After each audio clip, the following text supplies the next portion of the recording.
اون شب وقتی خواب بودم هیچ وقت فکر نمی کردم عروسک یه همچین چیزی بتونه باشه. ولی خب دیدم که شد. انگار چیزی از تو مغز آدم میره بیرون و تو رو وادار میکنه به کاری که هیچ وقت نکردی. دقیقاً همونطور که من با این عروسک نکردم.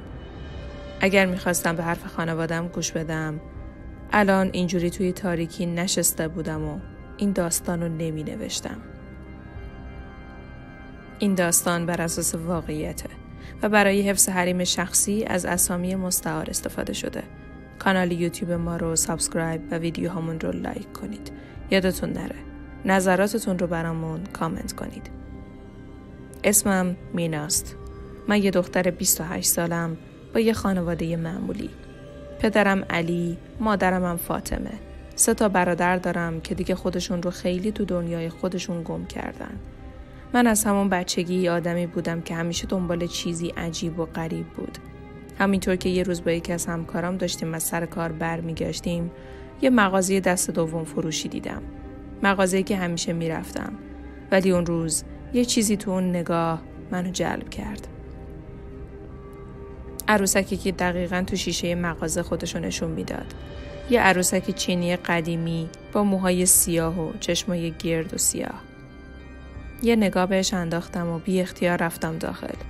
فروشنده پیر با یه لبخند سرد به من گفت که اون عروسک رو قبلاً یه دختر کوچولو که گم شده بود خرید. ولی خب من اصلاً توجه نکردم. فکر کردم یه داستان مسخره است. خریدمش. خیلی زود به خونه برگشتم. تا شب نشده گذاشتمش رو تاقچه اتاقم. با خودم گفتم شاید یه عروسک قدیمی فقط واسه دکوره. اما شب که بیدار شدم چشمم خورد به یه چیزی که انگار خیلی عجیب بود. عروسک دیگه اونجا نبود. قلبم سریع شروع به تون زدن کرد. به خودم گفتم شاید اشتباه دیدم. بلند شدم و توی اتاقو گشتم. اما عروسک رو تو هیچ جا پیدا نکردم. بعد از چند دقیقه چشمم به یه نقطه از اتاق افتاد. عروسک دقیقاً کنار در ایستاده بود. مثل اینکه توی تاریکی جا خوش کرده باشه. اون شب از ترس دیگه خوابم نبرد. صبح که شد دوباره گذاشتمش همون جایی که بود. ولی این بار تصمیم گرفتم شب فیلم بگیرم. با گوشی فیلم گرفتم و گذاشتم عروسک تو همون نقطه باشه. شب که دوباره بیدار شدم انگار عروسک بیشتر به سمت در حرکت کرده بود. گوشی رو بررسی کردم. بله، درسته. عروسک خودش حرکت میکرد. دست خودم بود دیگه مطمئن شده بودم که این عروسک کارای عجیبی میکنه. خلاصه رفتم سراغ مغازه فروشنده. گفتم این عروسک چشه؟ فروشنده گفت که این عروسک مال یه دختر کوچیک به اسم النا بوده که چند سال پیش گم شده. گفته بودن که اونو پیدا نکردن. داستانش یه خورده ترسناک بود. اون وقت بهم گفت که این عروسک یه جورایی یه روح رو با خودش داره. بعد از اون شب دیگه چیزی مثل گذشته نشد. عروسک با من زندگی میکرد. درست مثل یه عضو از خانواده. من توی دل خودم میگفتم که این دیگه حتما یه شوخیه. شاید یه دلخوشی از سر تنهایی یا ترس. ولی هرچی بیشتر به اون عروسک نگاه میکردم بیشتر میفهمیدم که یه چیزی توش هست که اصلا نباید باشه. روزا میذاشتمش تو اتاقم، شبا میبردمش کنار تخت. ولی هر بار که به خواب میرفتم یه حس سنگین تر از قبل دورم میچرخید. مثل اینکه یه چیزی از پشت سرم میچسبید و هی میخواستم برگردم ببینم چیه. ولی همیشه هیچ چی نبود. اون شب که بیشتر از همیشه ترسیده بودم تصمیم گرفتم عروسک رو بذارم توی کمد و درش رو قفل کنم. فکر کردم شاید دیگه اذیتم نکنه. ولی بعد از نیم ساعت همون حس عجیبی که قبلا احساس کرده بودم برگشت. صدای چیزی از توی کمد اومد. انگار عروسک داشت با در کمد بازی میکرد. قلبم داشت از جا کنده میشد. در رو که باز کردم عروسک نبود. خودم رو جمع جور کردم. اما بعد از چند لحظه یه صدای خشخش از توی اتاقم شنیدم. حس کردم همه چیز داره به سمت یک جذبه ترسناک پیش میره. با خودم گفتم باید از مغازه فروشنده بپرسم. شاید اون چیزی میدونه که من نمیدونم. فردا صبح رفتم اونجا و همون فروشنده که هنوز چهرش یادم نرفته نگاه سردی به من انداخت. گفتم که عروسک بیشتر از همیشه به من نزدیک میشه و حس میکنم داره از من چیزی میخواد. با صدای آرومی گفت این عروسک مال یه دختره که سالها پیش گم شده به اسم النا. میگن اگه کسی عروسکشو بگیره باید مراقب باشه، چون وقتی این عروسک همراه کسی میشه انگار روح صاحبش دنبالش میاد. این حرفا خیلی بیشتر از چیزی که انتظار داشتم ترسناک بود.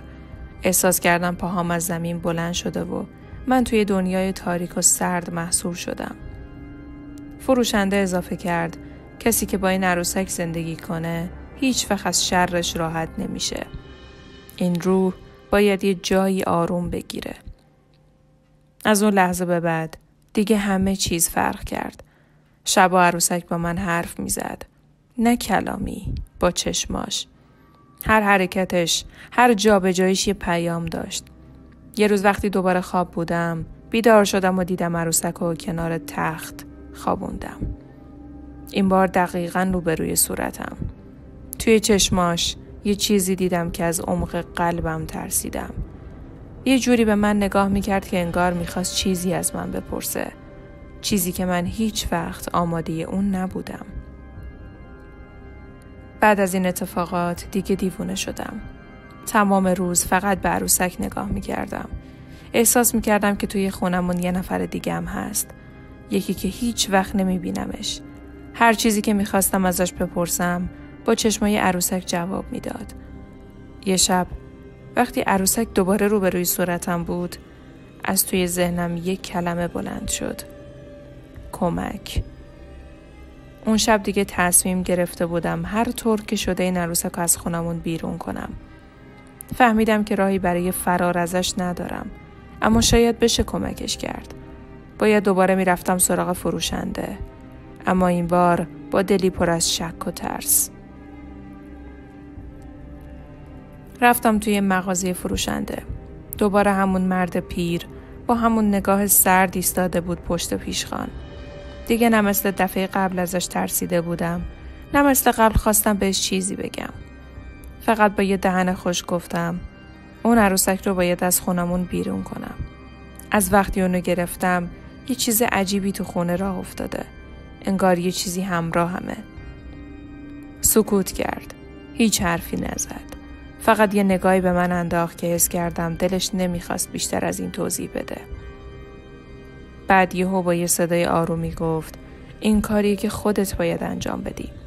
ولی هر کاری بکنی همیشه یه چیزی با خودت از بین میره. النا با خودش یه چیزی داره که نمیذاره راحت بری. من نمیدونستم باید چی کار کنم.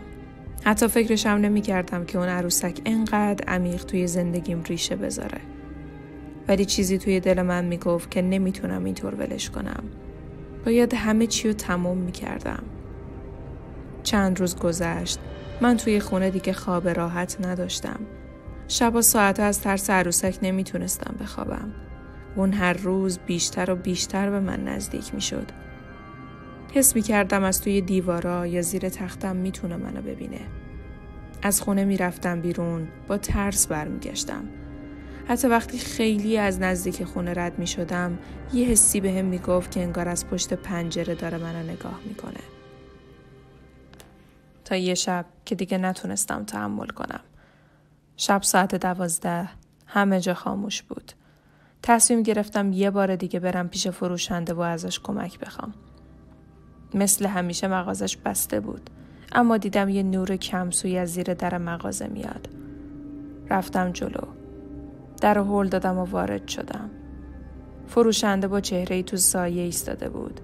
یه جوری بهم نگاه کرد که انگار منتظرم بوده. با یه لحن سرد گفت فکر کردی میتونی فرار کنی؟ فقط نگاهش میکردم و جواب نمیدادم. فروشنده ادامه داد یه چیزی رو باید بدونی. النا هنوز نمیتونه بره. اون عروسک یه جور موکل داره. یه موجودی که مثل سایه پشتشه. اگر بخوای اون رو برداری، باید آماده باشی که چیزی رو از دست بدی. شوکه شدم. یعنی چی؟ چی رو از دست بدم؟ نمیتونستم همه چیز رو فهمیده باشم. از ترس بدنم داشت میلرزید. فروشنده گفت اگه بخوای راحت بشی باید یه چیزی رو جاش بذاری. یه روح دیگه. اینطور میتونی اونو راضی کنی که بره. حرفای فروشنده داشت تو سرم میچرخید. یعنی باید با یه روح دیگه معامله میکردم. من دیگه هیچ جوره نمیخواستم وارد دنیای وحشتناک این مسائل بشم. اما نمیدونستم دیگه چطور میشه از این موقعیت فرار کرد. دقیقاً همون موقع بود که یه صدای ریز و ضعیف از داخل مغازه بلند شد. به سمت صدا برگشتم ولی چیزی نمیدیدم. فقط نور یه شمع روشن بود که داشت میلرزید. فروشنده گفت النا میخواد که این معامله تموم بشه. اما این تصمیم توئه که میخوای ادامه بدی یا نه. مغزم دیگه از کار افتاده بود. نمیدونستم باید چی کار کنم. آیا اصلاً این کارو باید انجام بدم یا باید دیگه تسلیم بشم؟ تصمیم گرفتم با ترس همه چیزو تموم کنم. یه بار دیگه رفتم خونه و با قلبی پر از دلهره عروسکو از جاش برداشتم و گذاشتم جایی که همیشه بود. اما اون شب یه چیز خیلی عجیب تر از همیشه اتفاق افتاد. اون شب وقتی عروسکو گذاشتم جایی که همیشه بود، یه حس سرد و سنگین رو تو هوا حس کردم. همه چیز تو خونمون ساکت بود، اما یه صدای نرم و خفه از گوشه اتاق می اومد. بهش نگاه کردم و دیدم که عروسک حرکت کرده. نه زیاد، ولی 1 میلیمتر تکون خورده. قلبم داشت از جاش می پرید. این دیگه عادی نبود. چشمم از ترس مثل 2 گلابی بزرگ شده بود. رفتم جلو، عروسک رو دستم گرفتم. حتی وقتی توی دستم بود، احساس می‌کردم یه چیزی داره به من نگاه می‌کنه. با هر حرکتش، یه درد عجیب و غریب توی قلبم حس می‌کردم. گفتم، آخه تو چطور می‌تونی اینقدر عذاب بدی؟ اما عروسک هیچی جواب نمی‌داد. صبح که بیدار شدم، دوباره همون قضیه تکرار شد. عروسک اونجا نبود. یه لحظه فقط داشتم به سقف خیره می شدم و به این فکر می کردم که دیگه طاقت ندارم. چطور می تونم از دست این عروسک راحت بشم؟ دیگه فکرم کار نمی کرد. ولی می دونستم یه چیزی هست که نمیذاره از این مخمسه بیرون بیام. روز بعد دوباره رفتم سراغ فروشنده. این دفعه خودم رو با دستای لرزون داخل مغازه انداختم. فروشنده به محض دیدنم گفتم بهت، هر کاری بکنی نمیتونی ازش فرار کنی. اون یکی رو پیدا کرده. همون لحظه حس کردم زمین داره زیر پام میلرزه. گفت باید یه روح دیگر رو بفرستی جاش. ولی باید خیلی حواستو جمع کنی. چون چیزی که الان میخوای ممکنه برات خیلی گرون تموم بشه.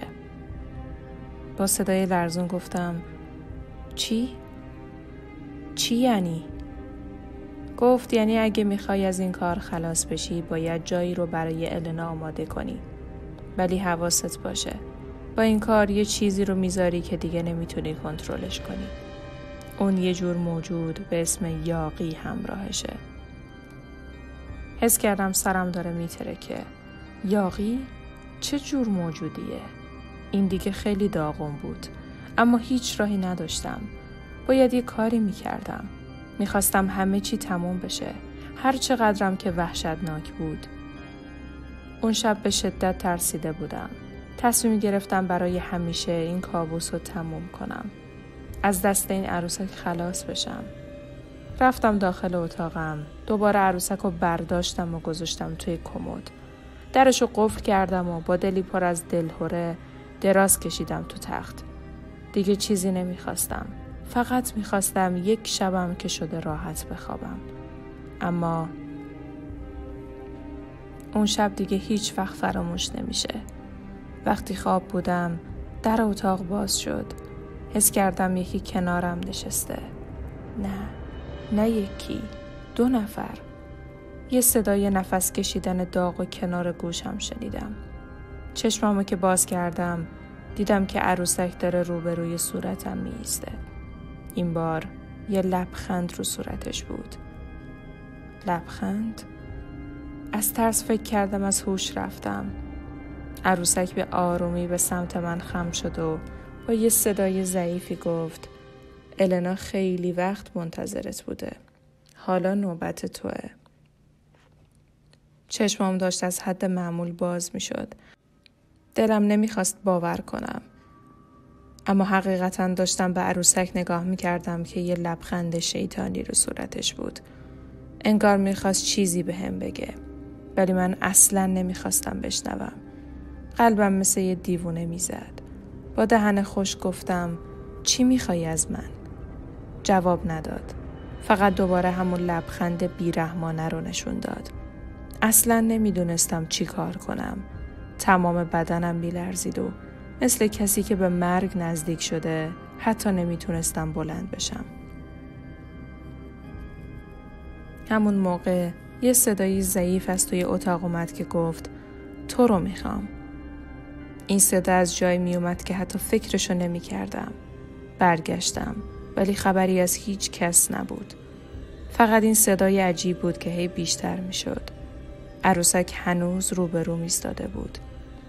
انگار عروسک خودش یه نفر بود یا شایدم یه موجودی که از دنیای دیگه اومده بود. گفتم ولی من تو رو نمیخوام. اما حرفم کامل نشده بود که در اتاق به شدت بسته شد. یه صدای نعره شدید از بیرون اومد. درست مثل این که چیزی یا کسی داشت از توی دیوار بیرون می اومد. همه جا تاریک شد. دیگه حتی از نور لامپ چیزی نمی دیدم. تنها چیزی که می شنیدم همون صدای نفسای سنگین و وحشتناک بود. بعد یه لحظه همه چیز ساکت شد. همه جا آروم. خیلی عجیب. احساس کردم چیزی داره نزدیک میشه. سریع برگشتم به عروسک ولی این دفعه اون نبود. اتاق به شدت سرد شده بود. یه سرمای یخزده که به جونم نفوذ کرده بود. هنوز درگیری ذهنی داشتم که یه دفعه صدای خنده ترسناک و وحشتناکی از گوشه اتاق اومد. خودم رو جمع کردم و به طرف صدا رفتم. ولی باز هیچ خبری نبود. فقط یه حس سنگینی که همه جا رو گرفته بود. دستم شروع کرد به لرزیدن. یه جور وحشت عجیب و غریب داشتم که نمیتونستم توضیح بدم. دیگه حتی نمیخواستم فکر کنم که این همه چطور شروع شده. فقط میخواستم از این جهنم خلاص بشم. دوباره به سمت مغازه رفتم. این بار دیگه نمیخواستم فقط سوال بپرسم. میخواستم همه چیزو بفهمم. وارد مغازه شدم. فروشنده رو دیدم که مثل همیشه پشت پیشخوان ایستاده بود. اون نگاهش عجیب‌تر از همیشه بود. با یه صدای پایین و بیروح گفت میدونستم که میای. گفتم کمکم کن. باید از اینجا خلاص بشم. فروشنده گفت دیگه راه برگشتی نیست. النا خواسته هر چیزی رو که برای خودش میخواست به دست بیاره. با هر کلمه‌ای که میگفت بیشتر از پیش ترسیده میشدم. انگار در واقع این من نبودم که کنترل بازی رو داشتم. بلکه اون عروسک و النا بودن که همه چیزو به بازی گرفته بودن. گفتم پس من باید چی کار کنم؟ صدای لرزونم کاملا به وضوح از صدای ترس نشون میداد. فروشنده دستشو به سمت جعبه‌ای که گوشه مغازه بود برد و یک کاغذ خاکی و کهنه از داخلش در آورد. با صدای ملایم گفت این یه راهه. باید یه چیزی رو بذاری جای عروسک. یه نفر باید جای اون رو بگیره. این حرفش برام سنگین‌تر از هر چیزی بود. یعنی باید یه نفر دیگر رو به جای اون عروسک میذاشتم. چطور؟ کی؟ چرا؟ هنوز ذهنم پر از سوالات بود که فروشنده ادامه داد. یادت باشه این تصمیم توئه. ولی به هیچ کس نگو چرا اینطوری شد. تمام وجودم شل شده بود. دیگه نمیدونستم باید چی کار کنم. دلم میخواست هر چی زودتر از این جهنم خلاص بشم. تصمیم گرفتم یه کاری کنم. چون به هر حال از این وضع هیچ راهی برای فرار نبود. خلاصه دیگه فکرم کار نمیکرد. میدونستم باید یه تصمیم جدی بگیرم، ولی هنوز نمیدونستم دقیقاً چی کار باید بکنم. رفتم طرف فروشنده. هنوز کاغذ رو توی دستش نگه داشته بود و یه نگاه سنگین به من انداخت. گفت اگر میخوای از این وضعیت نجات پیدا کنی، باید جایی که النا، یعنی همون عروسک رو گذاشتی، یه قربانی بذاری. اون وقت میتونی فرار کنی، ولی هیچ وقت بر نگرد. سوالا یکی یکی تو سرم میپیچید. قربانی؟ من که نمیخواستم کسی رو قربانی کنم. گفتم یعنی چی؟ قربانی؟ چطوری؟ صدام یه جوری لرزید که خودم هم متوجه شدم. فروشنده یه نفس عمیق کشید و گفت دقیقاً همونطور که فکر میکنی. باید یه نفر دیگر رو بذاری جای عروسک. یه نفر که بتونه اون روح لعنتی رو قبول کنه. چشمام تقریباً از حد معمول گشادتر شد. یعنی باید یه نفر رو فدای اون عروسک کنم. انگار هنوز به حرفای خودم نمیتونستم باور کنم. فروشنده فقط سرشو تکون داد و گفت تو خودت میدونی این یه راه نجاته. به طور خودکار دستم رفت سمت جیبم، ولی هیچ چیزی توش نبود جز گوشیم. همون لحظه گوشی زنگ خورد. شماره ناشناس بود. جواب دادم. صدای خیلی ترسناکی از اونور خط می اومد. مثل صدای یک کودک، ولی خیلی شیطانی. گفت یادت باشه هر کسی رو بخوای جای من بذاری، هیچ وقت نمیتونی از من خلاص بشی. من هنوز اینجام. دل تو دلم نبود. هیچ چیز نمیدونستم. از مغازه زدم بیرون. مثل دیوونه ها راه میرفتم. از این طرف به اون طرف میرفتم. سرم شلوغ شده بود. نمیدونستم باید چی کار کنم. تازه متوجه شدم این عروسک یه چیز بدتر از اون چیزیه که تصور میکردم. رسیدم به خونه. وارد شدم. در خونه رو بستم. ولی هنوز اون صدا تو گوشم بود. هر گوشه ای از خونمون یه حس سنگین می اومد. رفتم توی اتاقم. هیچ چیز تغییر نکرده بود. عروسک جایی که همیشه می بود نبود. اما یه چیزی داخل اتاق اتفاق افتاده بود. مثل یه سایه. برگشتم. با ترس رفتم سمتش. چشمام کم کم به تاریکی عادت می کرد. ناگهان یه دست از زیر تخت ظاهر شد. دست یه آدم بود. نه، یه دست شبیه دست یه آدم بود، ولی خیلی کثیف و لجن زده. بلافاصله از ترس دلم توی دهنم ریخت. هیچ چیزی نمیتونست منو بیشتر از این بترسونه. این دیگه خیلی وحشتناک بود. با سرعت از اتاق بیرون رفتم. در اتاق محکم بستم. دست و پام میلرزید. داشتم دیوونه میشدم. گوشیمو در آوردم و به فروشنده پیام دادم که سریع بیاد. دیگه نمیخواستم تنها بمونم. همینطور که گوشی رو تو دستم فشار میدادم، یه صدای خشخش از گوشه اتاق به گوشم رسید. برگشتم و دیدم عروسک کنار در ایستاده. این دفعه لبخندش بزرگتر بود. انگار میخواست به هم بگه دیگه هیچ راهی برای فرار نداری. همه چیز دست منه. دیگه هیچ چیزی نمیدونستم. ترس تمام بدنمو گرفته بود. هیچ راهی برای فرار نبود. فقط میخواستم کسی بیاد و کمکم کنه. ولی هیچ کس نمیومد. دیگه اصلا نمیدونستم باید چی کار کنم. عروسکم به طرز وحشتناکی همیشه توی اتاقم بود. انگار هیچ وقت نمیخواست از اونجا بره. دستم هنوز میلرزید و پیام به فروشنده فرستاده بودم. ولی هیچ جوابی نمیداد. شاید اصلا دیگه دیر شده بود. توی ذهنم همه چی چرخ میخورد. نمیدونستم باید چی و به کی بگم. همونطور که داشتم به در و دیوار نگاه میکردم، یه دفعه صدای در خونه رو شنیدم. یه صدای محکم که معلوم بود کسی میخواد وارد شه. قلبم یه لحظه از جا پرید. فکر کردم شاید فروشنده اومده. ولی وقتی در رو باز کردم هیچ کس نبود. فقط یه تیکه کاغذ افتاده بود جلوی در. کاغذ رو برداشتم و روش نوشته بود اون دنبالت میاد.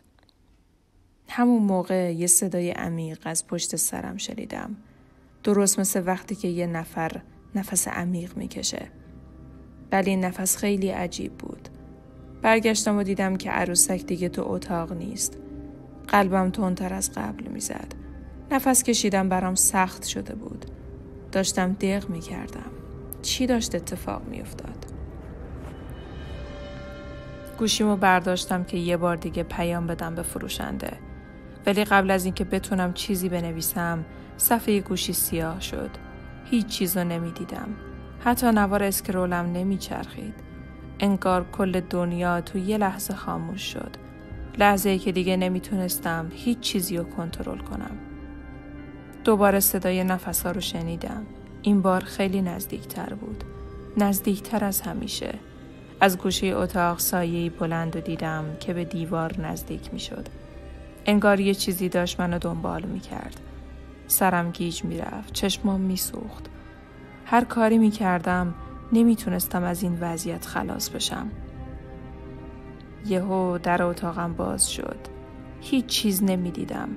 فقط یه سیاهی که از پشت در به سمت من میومد. صدام خشک شده بود. از ترس دهنم بسته شده بود. به هر زحمتی که بود از اتاق دویدم بیرون. در حیاط رو باز کردم. ولی به محض اینکه پاهام رسید به حیاط نتونستم جلوتر برم. یه نیروی عجیب انگار دست و پامو بسته بود. حتی نمیتونستم حرکت کنم. صدای نفسا نزدیک و نزدیکتر میشد. یه لحظه از ترس دیوونه شدم. احساس میکردم دارم از درون میشکنم. ولی هر لحظه که میگذشت به نظر میومد که چیزی داره از توی تاریکی به سمت من میاد. همین که برگشتم یه سایه بزرگ و سیاه روبروم ظاهر شد. همون سایه‌ای که از اول تا حالا همراه عروسک بود. مثل یه موجود خیلی ترسناک که همه جا رو پر کرده بود. اون چیزی که من فکر نمی کردم روبروم ایستاده بود. یه چیزی که هیچی از انسانیت نداشت. فقط یه موجود شبیه کابوس و من هیچ چیز نمیتونستم بگم. همون لحظه که اون سایه روبروم ظاهر شد قلبم تقریبا از سینه‌ام پرید بیرون. این حس بی‌پناهی بود که هیچ وقت تجربه نکرده بودم. میخواستم فرار کنم اما پاهای من سنگین شده بود. مثل اینکه یه نیروی نامرئی منو به زمین چسبونده بود. از خودم بیخود شدم. هیچ چیز نمیتونستم بگم. هیچ چیزی رو نمیتونستم انجام بدم. تنها چیزی که میتونستم بشنوم صدای نفساش بود. نفسایی که انگار از اعماق زمین می اومدن. آروم آروم سایه به جلو حرکت کرد. یه سایه که به مرور تبدیل به یه موجود تاریک و شوم شد. هیچ وقت فکر نمی کردم این چیزی که می بینم می تونه واقعی باشه. این یه کابوس بود که هیچ راه فراری ازش نداشتم. گلوم خشک شده بود.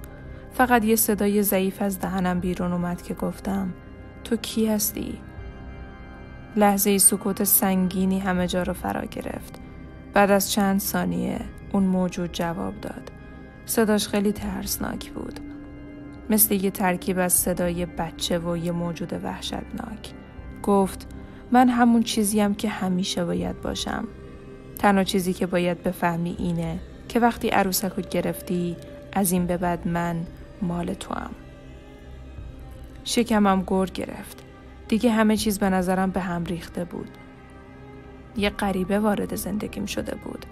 نه تنها غریبه که وحشتناکترین موجودی بود که میتونستم تصور کنم. چشماش توی تاریکی برق میزد و من نمیتونستم ازش نگاه بردارم. به عقب رفتم. هیچ چیز نمیتونستم بگم. فقط یه فریاد تو دلم بلند شد که به گوشم نمیرسید. سعی کردم دکمه‌های گوشیمو بزنم. شاید بتونم کمک پیدا کنم. اما هیچ چیز رو صفحه نمی اومد. گوشی داشت به دستم داغ می شد. درست مثل یه وسیله‌ای که نمیخواد با من کار کنه. سایه شروع کرد به حرکت به سمت من. من قدمی برداشتم به عقب. اما یه نیروی عجیب باز داشت دست و پامو می گرفت. نمیتونستم فرار کنم. انگار یه حصار نامرئی دورم کشیده شده بود. توی چشمام نگاه میکرد. انگار میخواست از درونم به همه چیز پی ببره. گفت کی میخوای تسلیم شی؟ صدای اون موجود بار دیگه تو گوشم پیچید. احساس میکردم دارم از درون میپاشم. از ترس بدنم بد جور میزد. همه ی بدنم به لرزه افتاده بود. دیگه هیچ چیز مثل قبل نبود.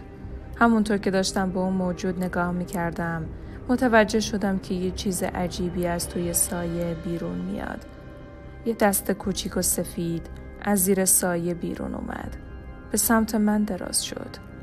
دست عروسک بود. این لحظه یه تکون شدید خوردم. توی تمام بدنم لحظه به لحظه اعضای بدنم جدا شد. هیچ چیز از دستم بر نمی اومد. از ته دلم فریاد زدم که کمک میخوام. اما صدا از دهنم در نمی اومد. سایه نزدیکتر شد. دیگه فقط حس می کردم این چیز توی خونم جریان پیدا کرده. یه چیزی از ته دل من جدا شد. انگار چیزی داشت منو می بلعید. گفت این دیگه آخرشه. هیچ راه فراری نیست. هر چیزی که میخواستم بگم توی دهنم خشک میشد. چیزی جز سکوت و ترس نبود. تو دلم میگفتم چرا من؟ چرا باید اینطوری بشه؟ ولی هیچ پاسخی نبود. هر چیزی که میخواستم بگم تو دهنم خشک میشد. لحظه ای حس کردم دارم از خودم جدا میشم. تمام بدنم سنگین شده بود. انگار یه فشار سنگین رو سینم بود. هرچی تلاش میکردم یه قدم عقب بردارم نمیتونستم. همه جا تاریک شده بود و فقط اون سایه بود که به طرفم میومد. دست عروسک مثل یه شیء سرد و بیروح توی هوا معلق بود و من فقط میتونستم ببینم که آروم آروم به سمت من میاد. گلوم خشک شده بود. فکر کردم شاید این فقط یه توهمه. شاید خوابم. ولی هیچ چیز شبیه خواب نبود. این یه کابوس وحشتناک بود که داشت به واقعیت تبدیل می شد. هرچی بیشتر به سایه نگاه می کردم بیشتر می دیدم که شکلش تغییر می کنه. اون موجود شروع کرد به صحبت کردن. صداش مثل وزوز زنبور تو گوشم پیچید که گفت مینا تو دیگه فرار نمی کنی. همه چیزو فراموش کن. دیگه نمیتونی از من فرار کنی. این جملهش همونطور که تو گوشم پیچید انگار یه سردی عمیق رو دلم گذاشت. ضربان قلبم مثل دیوونه ها تند میزد. یه لحظه به خودم گفتم باید چیزی بگم. باید کاری کنم. اما نمیدونستم چطور. فکر کردم شاید بهتره همینطور وایسم و ببینم چی میشه. شاید راهی باشه که بتونم ازش خلاص بشم. ولی اون موجود درست مثل سایه که نمیخواست هیچ وقت تموم بشه به آرومی نزدیک میشد. یه لحظه یه چیزی توی ذهنم جرقه زد. یادم اومد که یه روز توی یکی از کتابای قدیمی خونده بودم که بعضی از ارواح و موجودات با کلمات خاص میتونن کنترل بشن. نمیدونستم این درسته یا نه. ولی فرصتی برای امتحان کردن نداشتم. فریاد زدم برو از اینجا. تو هیچ چیز نیستی. اما موجود فقط یه لبخند سرد زد. گفت مردم با این حرفا نمیترسن. هیچ چیز نمیتونه منو از اینجا بیرون کنه. دستام شروع کرد به لرزیدن. ولی حس کردم که یه انرژی عجیب تو بدنم جریان پیدا کرده. یه انرژی که نمیدونستم از کجا اومده. ولی برام یه حس آزادی داشت. شروع کردم به گامای بلند برداشتن. مثل اینکه یه نیروی دیگه منو به جلو میکشه. گفت نه تو مال منی. این بار مثل صدای 1000 نفر توی زمان به هم پیچید. ولی من دیگه نترسیدم. پاهام هر چقدر لرزون به سمت در حرکت کرد. وقتی رسیدم به در یه صدای وحشتناک از پشت سرم شنیدم. انگار دیوارا شروع به فشرده شدن کردن. اما من در رو باز کردم و دویدم بیرون. نفسام هنوز تو سینم سنگینی می‌کرد. ولی به هر طریقی از اونجا بیرون رفتم. تا وقتی که به کوچه رسیدم تمام بدنم هنوز از ترس می‌لرزید. انگار هنوز اون موجود پشت سرم بود. ولی دیگه هیچ چیز نمی‌دیدم. با خودم گفتم خدایا چی بود اون؟ و همینطور که قدمام به سختی پیش می رفت هیچ جوابی برای سوالاتم پیدا نکردم. ولی یه چیز برام روشن شد. دیگه هیچ وقت نمیخواستم به اون عروسک نگاه کنم. تمام بدنم هنوز پر از لرزه بود ولی میدونستم این داستان هنوز تموم نشده. یه صدای ضعیف از پشت سرم شنیدم. برگشتم. انگار چیزی تو سایه ها حرکت میکرد. قلبم تو گلوم جا گرفت. یهو صدای قدم هاشو شنیدم. دونه دونه. آروم آروم. ولی واضح. سری پامو برداشتم و رفتم سمت خونه. فکر کردم شاید داره بازی میکنه با ذهنم. ولی چیزی بهم گفت که نه. این یه شوخی نیست. این یه تهدید واقعی بود. هیچ چیز مثل قبل نبود. حتی هوا هم سنگین تر شده بود. هرچی بیشتر تو کوچه می رفتم احساس می کردم یه نیروی مرموز پشت سرم داره حرکت می کنه. می خواستم بدوم ولی بدنم سنگین شده بود. از همه بدتر این بود که درک نمی کردم چیو دارم تجربه می کنم. به خونه رسیدم. در رو باز کردم و سری رفتم تو. در رو محکم بستم و قفلش کردم. با عجله نور رو روشن کردم و همه جا رو نگاه کردم. هیچ چیز، هیچ صدایی. ولی حس می کردم یه چیزی تو هوا هست. یه چیزی که نمیذاره نفس راحت بکشم. گوشی رو برداشتم ولی هیچی نمی دیدم. فقط صفحه سیاه بود. به خودم گفتم شاید اشتباه کرده باشم. شاید اصلا اون چیزا وجود نداشت. شاید خودم اینا رو تو ذهنم ساخته بودم. ولی نمیتونستم باور کنم. حتی وقتی چشمامو میبستم باز اون صداها، اون احساسات بدو داشتم. انگار یه دنیای دیگه پشت دیوارا بود که من نمیدیدم. همون موقع گوشیم زنگ خورد. شماره ناشناس بود. وقتی جواب دادم صدای یه زن خیلی آروم و لرزون از اون طرف اومد که گفت چرا فرار کردی؟ فشار به قلبم برگشت. نفس کشیدم و گفتم کی هستی؟ دهنم خشک شده بود. این صدا مثل یه راز بود. چیزی که باید میفهمیدم. ولی دلم نمیخواست بفهمم. صدای اون زن ادامه داد. تو با اون عروسک بازی کردی مینا. الان دیگه راه برگشتی نیست. اون مال من بود.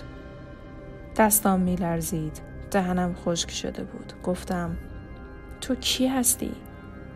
زن با صدای آروم و زهرآلود گفت اون عروسک دروازه است. بازش کردی دیگه نمیتونی ببندی. موقعی که حرفشو زد یه صدای خفیف تو گوشیم شنیدم. انگار کسی داشت نفس میکشید. خیلی نزدیک. با ترس گوشی از گوشم فاصله دادم. ولی وقتی دوباره نگاه کردم صفحه گوشیم دیگه سیاه نبود. عروسک. همون عروسکی که روز اول خریده بودم و دیدم. درست توی صفحه گوشیم داشت نگاه میکرد بهم. چشماش باز شده بودن و انگار داشت از صفحه بیرون میومد. همین که بهش نگاه کردم حس کردم بدنم مثل یخ شده. هیچ چیزی نمیتونستم بگم یا انجام بدم. فقط نگاه میکردم. مثل یه مجسمه. دستم از گوشیم برداشتم و سریع انداختمش رو زمین. قلبم تو سینم فشار می آورد. دلم میخواست فرار کنم ولی نمیتونستم. یه حس سنگینی تمام بدنم رو فرا گرفت. همه چیز تیره شد و به سختی نفس میکشیدم. حس کردم دوباره یه چیزی داره به سمتم میاد. مثل یه سایه تو گوشه اتاق. یه حرکتی تو گوشه چشمم دیدم. برگشتم اما هیچ چیز نبود. با خودم گفتم نه، این همش یه بازیه. فقط باید خودم رو آروم کنم. ولی درست همین لحظه صدای خشخش عروسک رو از گوشه اتاق شنیدم. انگار داشت حرکت میکرد. شونه هام به شدت لرزید. رفتم سمتش و وقتی دستم رو روی عروسک گذاشتم احساس کردم یه داغی تو دستم پخش شد. انگار داغی از درونش می اومد. چیزی شبیه به حرارت. برگشتم و با وحشت به اطرافم نگاه کردم. اون شب دیگه هیچ چیز مثل قبل نشد. دیگه عروسک فقط یه اسباب بازی ساده نبود. یه دروازه بود به یه دنیای تاریک که من واردش شده بودم. دیگه شبا راحت نمیخوابیدم. هر لحظه حس میکردم اون عروسک داره از یه گوشه اتاق منو زیر نظر میگیره. هر جا میرفتم، به هر چیز دست میزدم، حس میکردم که اون عروسک داره منو دنبال میکنه. حتی وقتی میخواستم از خونه بیرون برم، قلبم توی گلوم گیر میکرد. یه روز از ترس نتونستم از خونه بیرون برم و دیگه روزام مثل شبا تاریک شده بودن. خانواده‌ام شروع کردن به نگرانی. وقتی دیدن که همیشه درگیر این عروسک و کارای عجیب غریب شدم، بهم گفتم مینا، این دیگه خیلی از دستت در رفته. این عروسک چطور شد که دستت افتاد؟ ولی من نمیتونستم توضیح بدم. توضیح دادنم مثل این میموند که بگم یه روح وارد خونم شده یا یه چیزی از دنیای دیگه دنبالمه. حتی به خودم هم نمیتونستم باور برسونم. یه روز که به سر کار رفته بودم، تصمیم گرفتم دوباره برگردم به فروشگاه. شاید اشتباه کرده بودم. شاید باید اون عروسک رو از روز اول نمی خریدم. دلم میخواست بفهمم داستان این عروسک چیه. رفتم پیش همون فروشنده. همون مردی که اول عروسک رو به من فروخته بود. وقتی رفتم دیدم که رنگ پریده‌ای به چهرش اومده. گفتم من اون عروسک رو خریداری کردم و از وقتی آوردمش تو خونه همه چیز خراب شده. میتونید بهم بگید چرا؟ مرد با دست لرزون گفت اون عروسک مال یه دختره که سالها پیش گم شده. هیچ کس ازش خبر نداره. کسی که عروسک رو بخره باید با خود عروسک یه قرارداد بسته باشه. این عروسک فقط یه وسیله نیست. میتونه دروازه‌ای به دنیای دیگه باشه. هرچی بیشتر حرف میزد بیشتر گیج میشدم. اینکه اون عروسک یه دروازه به دنیای دیگه باشه خیلی عجیب و غیر واقعی به نظر میرسید. ولی حالا که خودم رو تو دنیای عجیب و ترسناکی که با اون عروسک وارد شدم گیر کرده بودم، به حرفاش شک نداشتم. گفتم چطور میتونم ازش خلاص بشم؟ گفت باید اون عروسک رو جایی بذاری که هیچ کس نتونه پیدا کنه. باید از اینجا دورش کنی. اما باید مراقب باشی. چون وقتی یه نفر به این دنیای دیگه وارد بشه، فرار کردن ازش خیلی سخت میشه. از حرفاش ترسیدم. احساس میکردم همه چیز از دست رفته. نه میتونستم از عروسک فرار کنم، نه میتونستم چیزی به کسی بگم.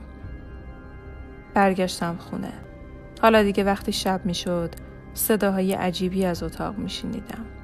فکر میکردم شاید به خودم خیلی فشار آوردم و ذهنم از دست رفته. اما هر شب که به تخت میرفتم، صدای خشخش عروسک رو میشنیدم. یه شب به طور ناگهانی با صدای بلند یه شی روی زمین افتاد. جایی که عروسک همیشه قرار داشت دیگه عروسک نبود. به جای اون یه خال کوچیک رو زمین بود که مثل خاکستر روشن شد. شروع کردم به دویدن تو خونه. در و پنجره ها رو باز می‌کردم شاید چیزی پیدا شه. ولی هیچ چیزی جز اون سایه هایی که از گوشه ها می اومدن نمی دیدم. یه دفعه همون صدای زن از پشت سرم اومد که گفت نمیتونی فرار کنی مینا. دیگه مال منی. همون لحظه برگشتم. عروسک دوباره سر جاش بود. ولی این بار نه تنها به طرف من می اومد، بلکه حالت چشماشم تغییر کرده بود. انگار که میخواست چیزی رو از من بگیره. این بار نمیشد این رو یه شوخی تصور کرد. هرچی بیشتر به اون عروسک نگاه میکردم، بیشتر حس میکردم داره خودشو به من نزدیک میکنه. ازش دور شدم. ولی قدمایی که برمی داشتم، اونم همون قدر نزدیک میشد. یه حس سنگین تو دلم افتاده بود. انگار همه چیز از درونم به هم ریخته بود. نگاهش دیگه فقط یه نگاه ساده نبود. انگار داشت به درون من نگاه میکرد. به یه جایی که حتی خودمم نمیدونستم. با دل آشوب به سمت در رفتم. اما بسته بود. دستمو گذاشتم روی در. ولی همینطور که انگار یه نیروی سنگینی داره به هم فشار میاره، در باز نشد. صدای نفسام به شدت بالا رفته بود. مثل یه چیزی که از توی بدنم میخواست بیرون بیاد. به در کوبیدم، اما فایده ای نداشت. اینطوری نمیشد. پاهام توی اتاق بلند نمیشد. یه چیزی تو شکمم احساس میکردم. انگار میخواستم فرار کنم، ولی نمیتونستم. به گوشه دیگه نگاه کردم. عروسک همونجا وایساده بود و نگاهش مستقیم به من بود. صدای خشخش یه جورایی تو گوشم پیچید. انگار که قلبم از توی سینم بیرون میزد. دستمو به سمتش دراز کردم. از ترس و هیجان انگار انگشتام به سختی حرکت میکردن. یه حس سرد از نوک انگشتم به تمام بدنم منتقل شد. دستم که به عروسک خورد، برق شدیدی از اون سرعتمو زد. تمام بدنم به لرزه افتاد. گفتم چی میخوای از من؟ گفت تو نمیدونی مینا. من فقط یه دروازم. تو الان بخشی از دنیای منی. دیگه نمیتونستم تحمل کنم. خواستم داد بزنم، ولی صدام گم شد. تو یه لحظه یه دونه روشنایی از گوشه اتاق زد بیرون. یه نور سفید که از گوشه چشمم دیدم. مثل یه سایه ناپیدا در حال رشد بود. با ترس برگشتم. صدای یه نفر از نور اومد که گفت به من توجه کن مینا. ولی صدای مرد بود. صدای زن نبود. نفسم بند اومد. این دیگه خیلی جدی بود. نمیدونستم چی کار کنم. اگه این در دنیای دیگه بود، دیگه نمیشد ازش فرار کرد. لحظه ای حس کردم که دیگه تمام بدنم از حرکت ایستاده. دیگه نمیتونم حرف بزنم. نمیتونم حرکت کنم. فقط تماشاگر شدم. همونطور که ایستاده بودم و فکر میکردم چطور باید از این وضعیت بیرون بیام، یه صدای وحشتناک دیگه از توی اتاق بلند شد. انگار کسی داشت جیغ میزد. جیغی که نه انسان بود و نه از دنیای ما. توی یه چشم به هم زدن، همه چیز دوباره ساکت شد.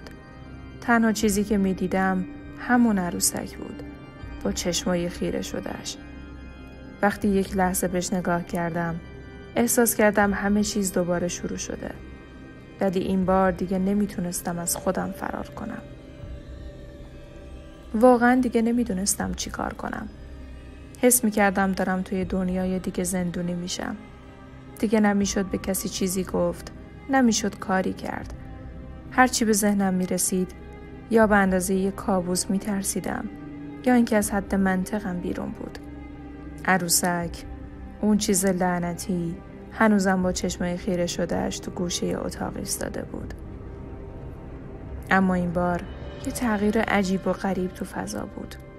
اینجا دیگه همه چیز سکوت کرده بود. انگار همه چی توی یه لحظه خشک شده بود. با یه حرکت ناگهانی عروسک شروع کرد به حرکت. ولی این بار نه مثل قبل که میچرخید و جابجا میشد، بلکه خیلی با دقت و آروم به طرف من میومد. یه حس ترسناکی پیدا کردم. انگار نه فقط عروسک، بلکه چیز دیگه‌ای پشتش بود. چیزی که نمیخواستم ببینم. ناگهان در رو باز کرد. این یکی رو اصلاً نمیتونم باور کنم. گفتم شاید دارم توهم میبینم. ولی نه. در واقعیت در باز شد و همون صدای وحشتناک شروع شد. همون صدای زن از تو تاریکی اومد که گفت مینا، من همیشه با تو ام. همیشه. هرچی بیشتر میشنیدم، بیشتر به خودم میگفتم که نباید این عروسک رو میخریدم. اما حالا دیگه دیر شده بود. اگه میخواستم از این کابوس بیرون بیام، باید یه کاری میکردم. به خودم گفتم که دیگه هیچ چیزی نمیتونه ترس رو از من دور کنه. اما وقتی برگشتم، دیدم که همون عروسک درست جلوی در ایستاده. دستم خود به خود رو جیبم رفت. هنوز داشتم امیدوار می شدم که شاید یه جادوی دیگه بتونه از شرش خلاصم کنه. شاید یه دعا، شاید یه چیزی. اما از اونجا که همیشه به این چیزا زیاد توجه نکرده بودم، اصلا نمیدونستم باید چی کار کنم. اما چیزی که دیدم هیچ کدوم از این حرفا رو نمیخواست. عروسک دوباره با چشمای ترسناک و چهره‌ای که دیگه هیچ شباهتی به عروسک نداشت شروع کرد به حرکت. منم با همه وجودم دویدم. میخواستم از خونه فرار کنم. ولی یه نیروی عجیب جلوی منو بسته بود. انگار که دیوارا هم به من فشار می آوردن. با وجود تمام ترس و دلهره دوباره صدای همون زن رو شنیدم که می گفت مینا الان دیگه مال منی. و اون لحظه بود که من فهمیدم هیچ راه فراری از این دنیای لعنتی وجود نداره.